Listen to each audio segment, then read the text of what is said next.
Assalamualaikum warahmatullahi wabarakatuh. Di sini saya akan menjelaskan tentang cara menjinakkan burung perkutut yang giras. Entah itu burung perkutut ombyokan, burung perkutut tangkapan alam maupun burung perkutut jaringan dan lain sebagainya.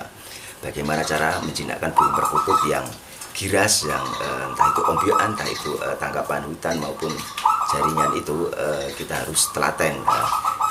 Dan yang baru menemukan video ini, jangan lupa di subscribe, like, comment, share video Bapak ini untuk berlangganan video selanjutnya. Ambil sisi positifnya, buang sisi negatifnya, jangan diambil mentah-mentah ulasan dari saya ini. Ambil ulasan-ulasan yang baik saja dan buang ulasan-ulasan yang tidak baik tentang video saya ini. Dan begini, cara menjinakkan burung perkutut yang giras atau yang gesit, yang istilahnya giras kelabakan dan sulit untuk dijinakkan. Seperti ini. Cara menjinakkannya adalah saya akan sebutkan, saya akan paparkan, saya akan berbagi tip atau berbagi wawasan tentang pengalaman saya pribadi atau tentang pengalaman saya di setiap harinya. Yang pertama adalah tempatkan yang di tempat yang nyaman. Tempatkan di tempat yang nyaman. Yang kedua adalah rutin memandikan burung perkutut itu sendiri. Yang ketiga ada terapi lapar. Ketiga ada terapi lapar untuk teknik pemberian pakan dan lain sebagainya. Yang keempat adalah sering dipegang atau sering di istilahnya dicekel lah, bahasa Jawanya dicekel, sering dipegang. Dan yang kelima adalah terapi ditaruh sangkar yang kecil. Yang keenam adalah sering diloloh beberapa macam multivitamin atau bisa diloloh dengan gula merah untuk terapi penjinakan. Yang keenam adalah sering diloloh dengan beberapa macam rempah-rempah seperti kunyit, kencur dan lain sebagainya. Dan yang ketujuh adalah terapi dengan dimasukkan ke dalam kotak dan lain sebagainya. Itulah cara menjinakkan burung perkutut yang giras, yang gesit dan lain sebagainya. Dan saya akan membabarkan satu persatu tempat. Yang pertama tadi tadi adalah tempatkan tempat yang nyaman. Seperti apa tempat yang nyaman itu? Seperti jauhkan dari kendaraan untuk burung perkutut yang lagi istilahnya yang lagi baru tangkapan hutan maupun dari kita ngombyok, dari kita tangkapan jaringan atau beli dari pemikat. Pertama yang harus dilakukan adalah pertama jangan dimandikan dulu untuk burung perkutut yang lagi ngombyok maupun yang lagi untuk terapi penjinakan maupun terapi untuk penggacoran itu sendiri. Dan jauhkan dari kendaraan, jauhkan dari keramaian sebelumnya itu 1 minggu sampai 1 bulan maupun 2 minggu itu jauhkan dulu. Tempatkan tempat yang nyaman dulu. Karena apa? Dia masih rawan dengan stres, dia masih rawan burung perkutut itu, maksudnya burung perkutut itu entah itu lokal alam maupun lokal ternak maupun tangkapan maupun crossing maupun bangkok, itu jauhkan dari keramaian dulu. Supaya apa? Buat hatinya nyaman dulu, biar dia tidak istilahnya tambah gesit, tidak kena hatinya dan tidak stres seperti itu. Dan jauhkan dari anak kecil-kecil yang bermain, entah itu main kejar-kejaran, entah itu main kelereng maupun entah itu main bola, entah itu main layangan dan lain sebagainya, yang akibatnya bisa mengakibatkan burung perkutut itu tambah stres, burung perkutut itu tambah tidak jinak, malah tambah liar seperti itu. Yang kedua adalah tadi rutin memandikan. Bagaimana sih Mas? Banyak pertanyaan di YouTube saya ini. Cara memandikan burung perkutut dengan cara menjinakkan burung perkutut dengan tepat, bagaimana sih Mas? Dan menurut saya pengalaman pribadi dengan cara mandi basah kuyup itu untuk terapi penjinaan, entah itu di jam-jam tertentu, entah itu di jam bisa 7 pagi, bisa 7 malam untuk terapi penjinakan, dan bisa 9 pagi, bisa 9 malam dan lain sebagainya. Karena apa? Semakin kita memandikan burung perkutut itu, semakin pula menjinakkan burung perkutut itu lebih cepat. Burung perkutut itu lebih cepat untuk dijinakkan seperti itu. Dengan cara basah kuyup, burung bisa dikerodong selagi setelah dimandikan, diangin-anginkan, jangan langsung dijemur, diangin-anginkan dulu. Karena apa? Karena burung itu biar didis-didis pas waktu dimandikan, terus diangin-anginkan biar didis dulu. Setelah itu bisa langsung dikerodong, nggak apa-apa, dan setelah itu bisa langsung dijemur juga nggak apa-apa seperti itu. Itu adalah rutin memandikan burung perkutut. Karena apa? Kalau memandikan otomatis burung perkutut itu setiap hari ataupun setiap dimandikan itu dipegang. Setiap hari atau setiap burung yang dimandikan itu dipegang, otomatis dia lambat laun akan jinak, dan terapi dengan pemandian itu terkena air terus dari sayap-sayap, dari bulu-bulunya terkena air sampai kulit-kulitnya terkena air sampai basah kuyup, benar-benar basah kuyup, itu bisa terapi penjinakan lebih cepat seperti itu. Yang ketiga adalah terapi lapar atau terapi mengkosongkan makanan di burung perkutut tersebut. Dengan cara apa? Pagi itu dikasih makan, terus setelah itu siang bisa dicabut lagi, dan siang jam 12 itu dikasih makan lagi, dan setelah itu dicabut lagi makanannya. Setelah itu sore dikasih makan lagi dan dikosongkan lagi makanannya, dicabut lagi, dan malam hampir menjelang malam itu dikasih makan lagi dan dicabut lagi. Karena apa? Itu bisa terapi penjinakan juga, dia juga tidak stres. Karena apa? Proses dengan tahapan terapi lapar seperti itu, tangan kita masuk ke sangkar burung perkutut nih, saya contohkan ini. Tangan kita masuk ke burung perkutut mengambil makanan itu otomatis dia udah terbiasa dengan tangan masuk, udah terbiasa dengan lalu lalang orang, udah terbiasa dengan aktivitas kita sehari-hari, sehingga burung perkutut itu tambah jinak. Dengan memasukkan tangan, mengambil makanan, memberi makanan, menarik makanan, seperti itu bisa membuat burung perkutut itu juga bisa jinak. Yang keempat tadi saya jabarkan lagi, sering dipegang untuk terapi penjinakan. Gimana caranya? Untuk cara memegang untuk terapi penjinakan gimana, Mas? Seperti ini saya contohkan. Untuk terapi dipegang untuk terapi penjinakan, kita harus memegangnya dengan pelan-pelan. Karena apa? Kalau dipegang dengan diuber-uber, istilahnya diuber-uber apa bahasa, dengan istilahnya dengan pakai hati lah, dengan terapi memegangnya atau menyekelnya.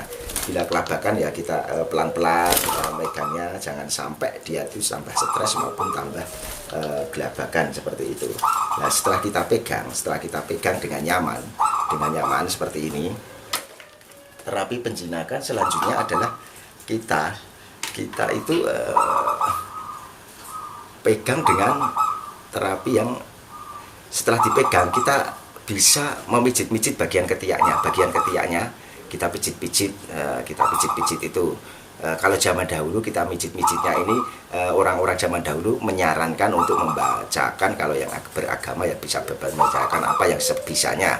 Tetapi orang-orang simbah-simbah saya dulu atau guru-guru saya membacakannya itu dengan sholawat Nabi, atau bisa dengan Al-Fatihah, bisa kalau dengan agama-agama yang lain tergantung keyakinan masing-masing, seperti itu, dipijat-pijat dengan dibacakan sholawat Nabi atau dengan basmalah, dengan apa, yang penting niatnya kita itu untuk menjinakkan dan untuk burung perkutut itu lah. Ini bagian ketiaknya ini kadang kan merengkel dan ini harus dipijit-pijit atau istilahnya terapi pijit. Setelah itu bagian kaki, telapak kaki ini juga dipijit, bagian telapak kaki kiri kanan juga dipijit, seperti itu dipijit. Bagian paha dipijit, bagian paha dipijit. Itu dilakukan setiap hari. Itu insya Allah sering dipegang seperti ini, insya Allah terapi penjinaan itu lebih cepat juga. Selain itu juga dielus-elus seperti ini, dan dipijit bagian-bagian punggung antara sayap kiri sama sayap kanan ini dipijit, karena ini disering merengkel, istilahnya daging, istilahnya apa ya, merengkel, istilah dia kecapean di sini dipijit. Sama bagian istilahnya di atas ini bokong, istilahnya berutunya, di atas berutu dipijit. Nah seperti ini. Setelah itu selain itu juga sering diberi jamu seperti apa, Mas? Jamu yang bagus seperti apa? Itu jamu-jamu seperti ini tergantung keyakinan kita atau tergantung kebiasaan kita untuk memberikan jamu burung perkutut tersebut. Seperti apa tuh, Mas? Jamunya merek apa? Semua merek jamu bagus tergantung kebiasaan kita memberikannya. Jadi untuk merek-merek jamu saya tidak sebutkan di sini karena apa? Semua tergantung kebiasaan yang terjual di pasar-pasar maupun toko-toko online maupun toko-toko burung atau toko-toko burung lah, istilahnya seperti itu. Sering diberi jamu seperti itu.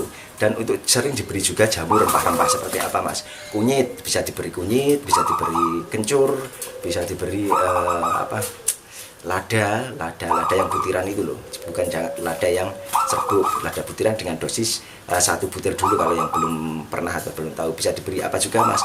Bisa bawang putih, bisa bawang merah. Kok banyak juga komentar yang bertanya, Mas kok kayak masak, kayak bumbu masak, kayak masak mau dimasak saja. Nah itu adalah rawatan tip, apa istilahnya, nenek moyang kita zaman dahulu atau simbah-simbah kita zaman dahulu menggunakan bahan-bahan rempah-rempah seperti itu. dengan apa, dengan fungsinya masing-masing, dengan kegunaannya masing-masing. Semisal untuk kunyit apa Mas manfaatnya, nah, itu kan bisa ada manfaatnya masing-masing. Untuk bawang putih untuk apa Mas, itu bisa masing-masing manfaatnya untuk antibakteri dan lain sebagainya. Dan untuk kencur sendiri Mas, untuk kencur sendiri manfaatnya untuk apa? Kencur itu untuk menjernihkan pita suara dan untuk menghilangkan lendir-lendir di tembolok maupun di kerongkongan burung perkutut itu sendiri dan lain sebagainya. Dan untuk bawang merah sendiri untuk apa Mas manfaatnya? Bawang merah adalah untuk antibakteri dan lain sebagainya, dan anti radang-radang atau antivirus-virus yang ada di dalam burung perkutut tersebut dan lain sebagainya. Dan bisa untuk terapi penjinaan juga untuk bawang merah. Selagi dipijit-pijit ini bisa diolesi bawang merah di bagian ketiaknya, bagian merah. Jadi bawang merah itu disigar, diiris jadi 2 jadi 3 dan dioleske di bagian ketiak kiri kanan, supaya apa? Supaya lancar peredaran darahnya seperti itu, menurut sesepuh-sesepuh saya maupun guru-guru saya seperti itu yang mengajarkan saya tentang bab burung perkutut. Jadi ini banyak belum yang tahu, banyak orang-orang yang belum tahu tentang manfaat bawang merah itu untuk apa. Nah ini di ketiaknya diolesi bawang merah yang sudah diiris, diolesi sama dibacakan tadi entah itu yang menurut keyakinan masing-masing itu, entah itu sholawat nabi, entah itu basmalah dan lain sebagainya. Dan untuk yang agama lain bisa dibacakan menurut keyakinan agamanya masing-masing dan lain sebagainya. Selain itu bisa diolesi bawang merah di bagian paruh depan hidung ini loh, paruh depan hidung ini, insya Allah semakin jinak burung tambah semakin lulut, semakin jinak seperti itu. Dan terapi yang saya jelaskan yang fase kelima tadi, fase kelima adalah terapi sangkar kecil. Terapi sangkar kecil untuk apa Mas fungsinya? Kalau kita memberikan burung perkutut ini di sangkar kecil, otomatis dia tidak banyak gerak, dan sangkar kecil itu ditaruh dicandalke di lalu lalang orang yang lewat. Tetapi beda tadi untuk yang sangkar istilah besar loh ya. Ini untuk sangkar kecil yang jadi kalau orang lewat itu dia mau ngelabrak, mau terbang ke kiri ke kanan, dia tidak bisa, jadi ditempatkan di sangkar yang kecil. Jadi untuk terapi penjinakan seperti itu. Dan sering diloloh kalau zaman dahulu ya, ini untuk pengalaman saya dari saya berguru, dari saya mempelajari, saya memberi istilahnya, saya bertanya-tanya kepada orang tua zaman dahulu, juga sering diloloh. Ini yang sering-sering orang tidak tahu juga, ini sering diloloh gula Jawa merah. Loh, kalau dipikir atau secara logika, loh untuk apa kok di gula Jawa merah kok dikasih perkutut, sedangkan burung perkutut itu di alamnya tidak makan gula Jawa merah seperti itu. Tetapi tidak secara tidak disangka, tidak dinalar ataupun tidak dicerna dengan logika, memang di alamnya tidak istilahnya tidak ada gula Jawa merah. Tetapi simbah-simbah kita dulu itu menggunakan bahan-bahan seperti itu. Jadi kita kalau tidak mempraktekannya secara langsung, kita otomatis tidak bisa tahu pembuktian seperti itu, atau pembuktian penjinaan burung perkutut secara paten seperti itu. Jadi setelah saya membuktikannya bawang merah, setelah saya pikir-pikir, oh dia juga banyak kandungan-kandungan semisal untuk membangkitkan hormon. Bila hormonnya naik, otomatis burung perkutut itu birahinya juga naik, dan dia mengakibatkan dia tambah rajin bekur, rajin kerut, otomatis kan dia jinak. Secara dipikir secara logika seperti itu. Jadi hormonnya itu naik, oh jadi dia untuk penjinakannya itu untuk menaikkan hormon, secara tidak langsung menaikkan birahi juga, otomatis burung perkutut itu juga tambah jinak. Dan sering yang gula merah itu diiris-iris kecil-kecil aja, sebesar biji kacang hijau atau sebesar beras, lalu dilolokkan seperti itu. Dan yang ketujuh itu terapi penjinakan dengan menggunakan kotak. Dengan yang pernah saya ulas di video saya, banyak saya ulas terapi penjinakan yang pernah saya alami, yang sering saya alami, ini terapi penjinakan menggunakan kotak. Kotak seperti apa Mas? Lah seperti ini. Kotak seperti ini. Loh kok terapi penjinakan seperti kotak kok bisa Mas? Nah, saya sudah mengalaminya sendiri. Makanya itu saya bisa menjelaskan di video ini seperti ini. Otomatis setiap hari kita masukkan ke dalam kotak seperti ini. Jadi malam hari, kalau saya malam hari ya jam 7 malam saya masukkan ke dalam kotak. Jam 6 pagi saya masukkan lagi ke dalam sangkar harian. Jadi jam 6 masukkan ke kotak. Jadi semalaman saya masukkan ke kotak dan paginya saya masukkan ke sangkar harian seperti itu. Itulah saya kalau menjinakkan seperti itu. Jadi burung itu semakin lama semakin jinak. Karena apa? Dia dimasukkan ke kotak kan juga dua fungsi. Pertama dia jinak dan kedua terapi lapar itu sendiri. Jadi manfaat terapi lapar memang luar biasa. Jadi jam menganut langsung dimasukkan ke sangkar aja, ke sangkar istilahnya, ke sangkar setelah pagi malam di kotak, paginya dimasukkan setiap hari. Itu insya Allah itu burung perkutut tambah jinak seperti itu. Itu menurut pengalaman saya pribadi yang sudah saya terapkan, di setiap harinya. Jadi selain itu kita bisa tadi yang saya jelaskan. Yang pertama, tempatkan yang di tempat yang nyaman. Yang kedua adalah rutin memandikan burung perkutut itu sendiri. Yang ketiga adalah terapi lapar itu sendiri, terapi lapar. Yang keempat adalah sering dipegang untuk terapi penjinakan itu burung perkutut itu sendiri. Selanjutnya adalah terapi sangkar kecil. Yang kelima itu. Yang keenam adalah sering diloloh gula jawa merah ataupun rempah-rempah yang lain seperti kunyit, bawang merah, lada, entah itu kencur dan lain sebagainya. Yang ketujuh adalah terapi kotak itu tadi. Semoga saja ini manfaat cara menjinakkan burung perkutut dari saya maupun pengalaman saya maupun dari guru-guru maupun sesepuh-sesepuh maupun para senior-senior yang di komunitas-komunitas berbagai wilayah, entah itu dari Jawa Tengah, Jawa Barat, Jawa Timur, Bali, Sumatera, Kalimantan, Sulawesi dan lain sebagainya. Pokoknya dari Sabang sampai Merauke itu saya simpulkan seperti itu cara menjinakkannya. Bermacam-macam cara penjinakannya, tetapi kita bisa memilih dengan cara yang bagaimana untuk terapi penjinakannya sesuai waktu luang kita. Pertama sesuai waktu luang kita, kedua sesuai istilah kita tidak sibuk lah, jam tidak sibuk, kita bisanya dengan terapi yang bagaimana tadi yang sudah saya sebutkan.